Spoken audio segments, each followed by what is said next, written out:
Let me tell you about the worst week Kenneth Okonkwo has had in his entire political career. It started on June 8, 2026, when he sat down on Channels Television's Sunrise Daily program and made a very serious allegation against Peter Obi in front of the whole country. He said that Peter Obi and other NDC leaders in the Southeast collected 10 million naira from every House of Representatives aspirant and 20 million naira from every senatorial aspirant during the party's primary process. He did not say he heard a rumor. He said he had evidence. He said he had a source. He said he had a receipt. Peter Obi's lawyers responded within 24 hours with a demand letter asking for 5 billion naira and a public apology. Okonkwo laughed at the letter on X. He said, and I want you to hear this directly, he wrote, "If Peter Obi is looking for money to campaign, he should privately ask me for assistance, not come from extortion, and I will help him." That is a man who is completely confident. That is a man who believes his evidence is solid. So Okonkwo did what confident people do. He posted his WhatsApp evidence publicly on X for the whole world to see. And that is where the story gets very interesting, because when people read those chats carefully, the evidence did not say what Okonkwo said it said. And then his own source, the man he named on national television as his proof, came out publicly and said, "I never told Kenneth Okonkwo that Peter Obi personally told me to pay 10 million naira. Now the lawsuit has grown from 5 billion naira to 8 billion naira, and Kenneth Okonkwo is in a position that every lawyer knows is very dangerous. He made a public statement, he said he had proof, and his proof does not match his statement. This video is going to break down every layer of this story: the legal framework, the evidentiary gap in those WhatsApp chats, the political calculation behind Obi's 8 billion naira demand, and what the identity of Okonkwo's source tells us about where this goes next. Stay with me. If you are new to Pulse Nigeria HQ, this channel exists to give Nigerians the kind of political and legal analysis that mainstream media does not touch. Subscribe now and stay with me, because this story has layers that most people have completely missed. Who these men are and how they got here. To understand why this story matters beyond the drama, you need to know who Kenneth Okonkwo is and what his relationship with Peter Obi was before it broke down. Most Nigerians know Kenneth Okonkwo as an actor. He starred in Living in Bondage, one of the most famous Nollywood films ever made. But he is also a lawyer and a politician who became one of Peter Obi's most visible and passionate supporters during the 2023 presidential election.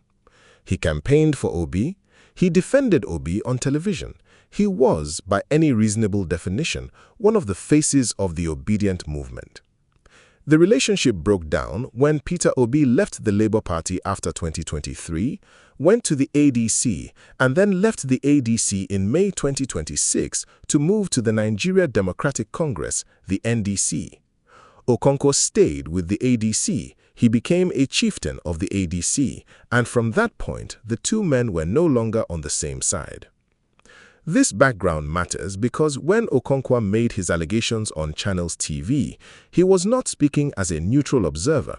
He was speaking as a former ally who had watched Obi move to a rival platform and who, by his own admission, received complaints from NDC aspirants about what happened during the party's primary process. Now, let us talk about what Okonkwo actually said on June 8, because it is important to be precise here.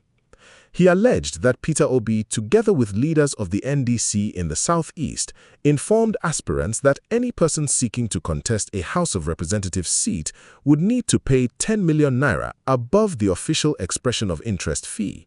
For senatorial seats, the figure he named was 20 million naira. He also alleged that Obi personally compiled the party's list of candidates from a hotel room. He alleged that Obi collected money from abroad, and he attributed the source of this information to a specific person, an NDC House of Representatives aspirant in Anambra State named Obunike Ohaegbu. Okonkwo also said, and this is very important, that Ohaegbu provided him with details of the alleged payments alongside a receipt. He was not vague. He named a specific person, he named specific amounts, he referenced specific documentary evidence on a national television platform with a live audience and an online audience that would share the clip millions of times. When Peter Obi's lawyers read that interview, they did not send a quiet message. They sent a 5 billion naira demand letter the next day, dated June 9, signed by Senior Advocate of Nigeria, Alex Ejiesiemi. Okonkwo's response to the letter was to dismiss it publicly on X, stand by his allegations, and then release what he described as WhatsApp evidence to back up his claims. That decision to release the chats is the moment this story took a turn that Okonkwo may now regret. Because the chats did not do what they needed them to do. What Nigerian defamation law actually requires? Let us talk about the law, because this is not just a political fight, it is a legal case. And the legal framework here is very specific. Under Nigerian law, defamation is the publication of a false statement of fact that damages the reputation of a person. The key word there is false. If the statement is true, it is not defamation no matter how damaging it is. That is the central battlefield in this case. Okonkwo's defense will be justification, which means he will argue that what he said was true and that he can prove it. For justification to succeed as a defense, Okonkwo needs to prove the substance of what he said, not approximately, not in spirit, the actual substance. He said Peter Obi personally collected 10 million naira and 20 million naira from aspirants. That is a very specific claim. To defend it, he needs evidence that Peter Obi personally received or directed those payments. Not that someone in the NDIC did, not that the Southeast Caucus did, Peter Obi personally. That distinction is going to matter enormously when this case gets before a judge. There is a second layer to this that makes Okonkwo's position more difficult. After he received Obi's pre-action notice on June 9, he chose not to retract. He chose not to apologize. He chose instead to double down publicly on X, release his WhatsApp chats, and in a letter signed by his lawyer on June 16, formally told Obi's team that he was standing by every word. Under Nigerian defamation law, repeating a defamatory statement after being formally notified that the subject considers it defamatory is what lawyers call aggravated conduct. It is one of the reasons Obi's legal team added 2 billion naira in aggravated damages on top of the original 5 billion naira. And when Obi filed the actual writ of summons on June 25 and Premium Times obtained a copy, the total claim had reached 8 billion naira. 5 billion naira in general damages, 2 billion naira in aggravated damages, 1 billion naira in exemplary damages, all because Okonkwo kept doing after receiving formal notice. There is one more legal point that is crucial to understand. Okonkwo said in his response letter that any legal proceedings could result in the disclosure of information he acquired while serving as Obi's spokesperson. That is not an empty threat. If this goes to trial, Okonkwo will have full discovery rights. He can request documents, call witnesses, and introduce evidence that has not yet been made public. The question is whether what he has is strong enough to withstand the scrutiny of a courtroom where hearsay evidence is treated very differently from how it is treated on X. What the WhatsApp chats actually show. Now, let us get into the part of this story that most Nigerian media coverage has not examined carefully enough. The WhatsApp chats that Okonkwo released publicly on X. Okonkwo released these chats as proof of his allegations against Peter Obi. He presented them as evidence that what he said on Channels TV was accurate and documented. But when people actually read those chats, a significant gap appeared between what the chats showed and what Okonkwo claimed they showed. The chats are between Okonkwo and Ohaegbu, the aspirant he named as his source. They show Ohaegbu making certain complaints about the NDC primary process in the Southeast. That is real. That is in the chats. What the chats do not show is Ohaegbu specifically naming Peter Obi as the person who personally told him to pay 10 million naira. What the chats do not show is a receipt linking a payment directly to Peter Obi personally. What the chats do not show is Obi's direct personal involvement in the specific financial demands Okonkwo described on national television. There is a very important difference between someone complaining about irregularities in a party primary process and someone directly naming the presidential candidate as the person who collected their money personally. And then, Ohaegbu himself went public. This is the moment the story changed completely. In a statement that Premium Times reported, Ohaegbu said directly, "I never told Kenneth Okonkwo that Peter Obi in any way told me to pay 10 million naira. He also said he never accused the NDC Southeast Caucus of bribery, and he specifically denied saying that Peter Obi compiled a list of candidates in the John Wood Hotel." Read that again. The man Okonkwo named on national television as his primary source has publicly denied being the source of the specific allegations Okonkwo made. Now, let us think about what this means legally. Okonkwo went on live television and said, in effect, "I have a source, his name is Ohaegbu. He gave me details and a receipt, and on that basis, I am making these specific allegations against Peter Obi." His source has now publicly said, "I did not give him those specific allegations. I did not name Peter Obi as personally collecting money from me. That is not what I told him." This is not a small problem for Okonkwo's legal defense.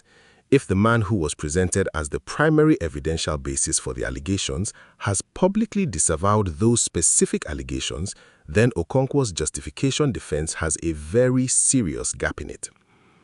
There is a principle in Nigerian defamation law that is directly relevant here. A defendant cannot rely on the statement of a witness to justify a defamatory claim if that witness has not actually made the statement the defendant attributed to them. Okonkwo did not say he believed Obi was involved.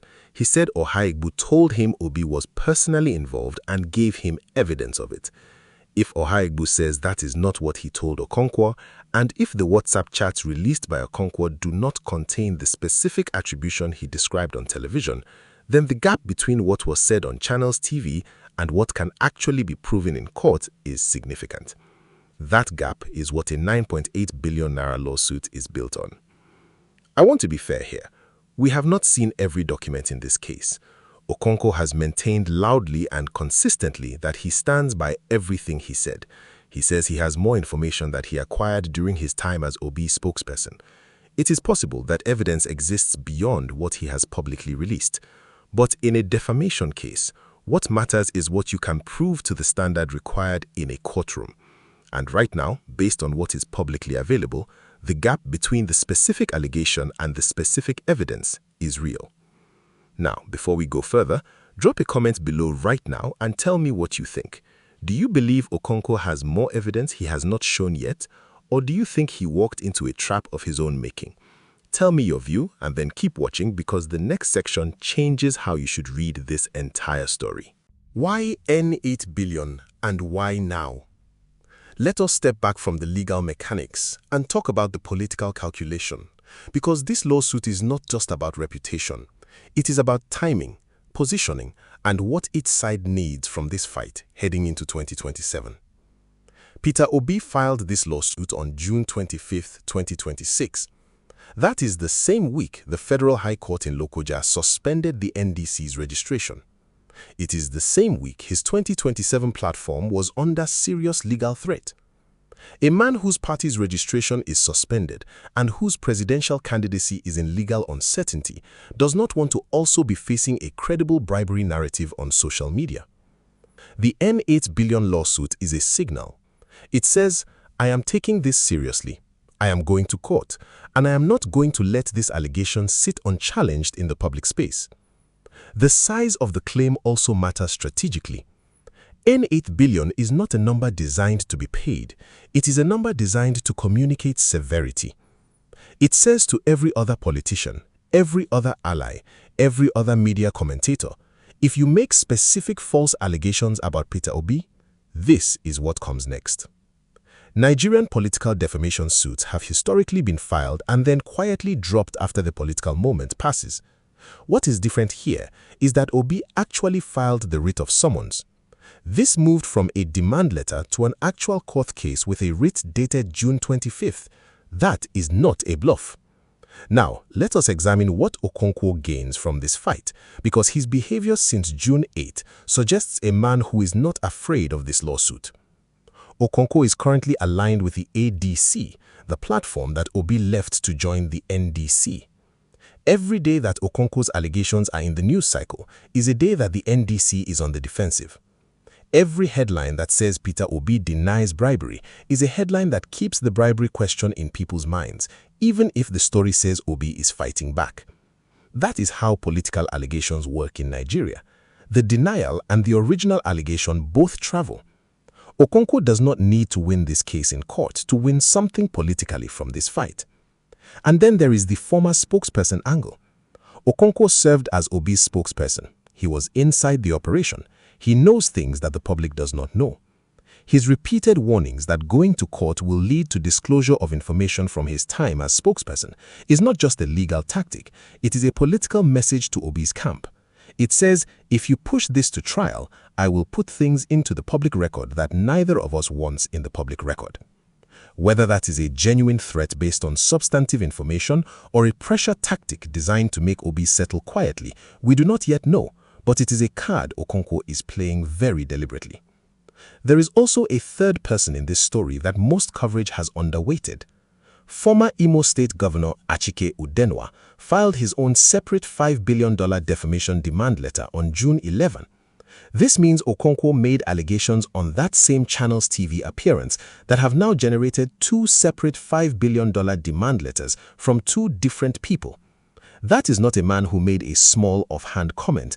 That is a man who made sweeping allegations about a group of senior politicians on national television and is now facing coordinated legal responses from multiple directions simultaneously. Who is Obunike Ohaegbu, and why his statement is the most important part of this story? Let us talk about Obunike Ohaegbu, because I think he is the most important figure in this story and the one receiving the least attention.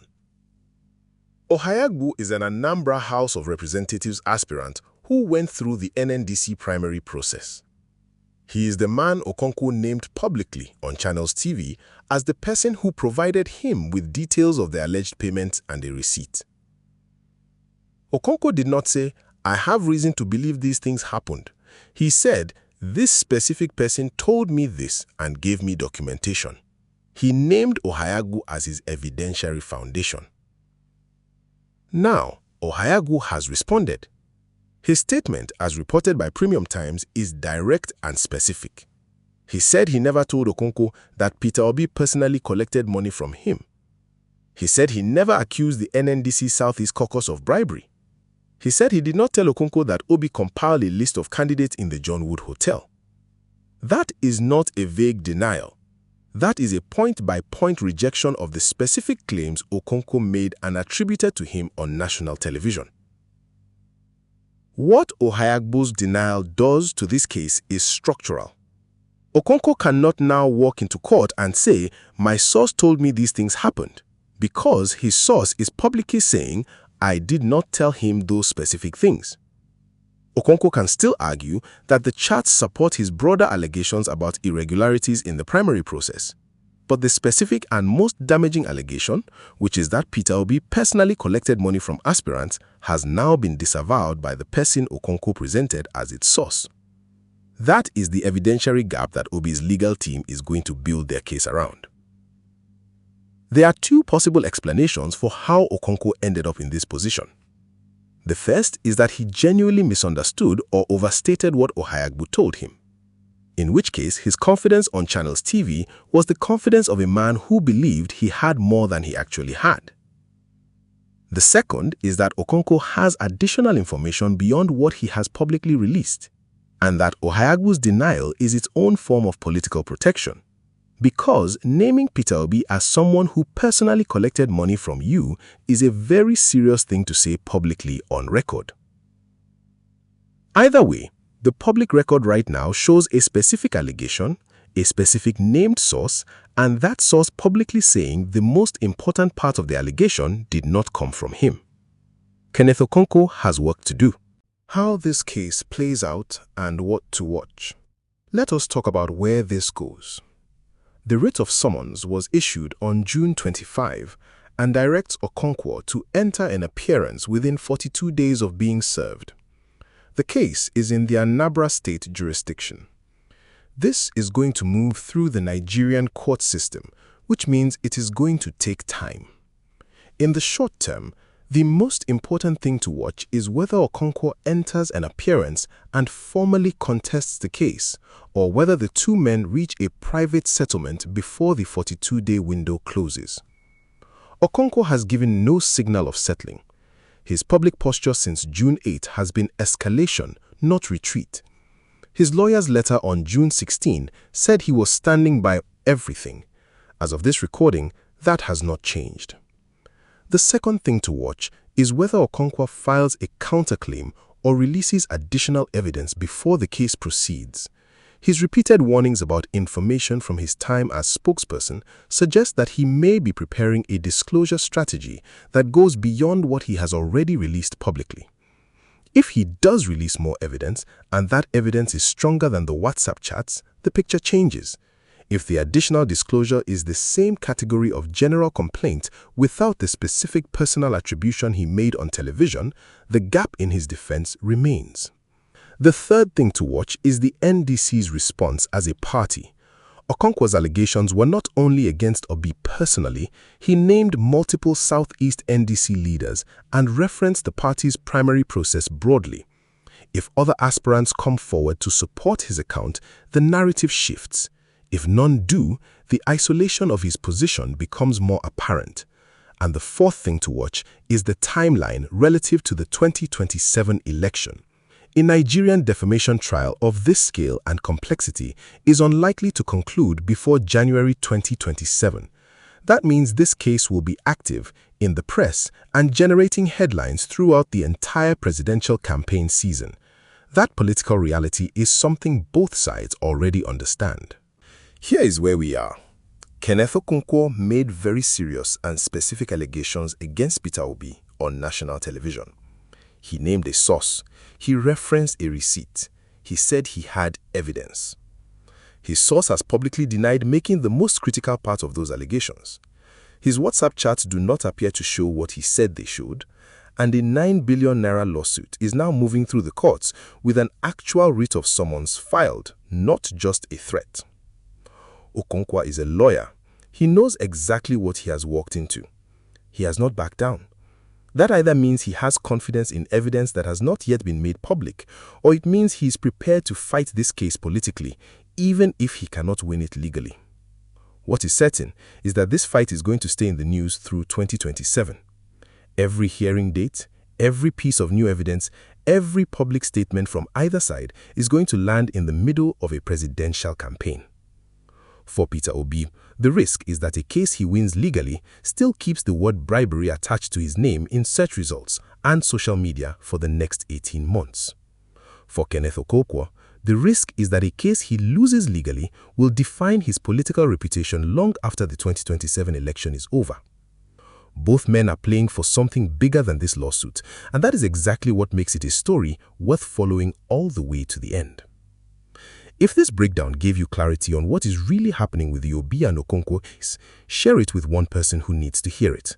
Like this video, subscribe to Pulse Nigeria HQ, and tell me in the comments, do you think Okonkwo has more evidence, or did he go too far on Channels TV?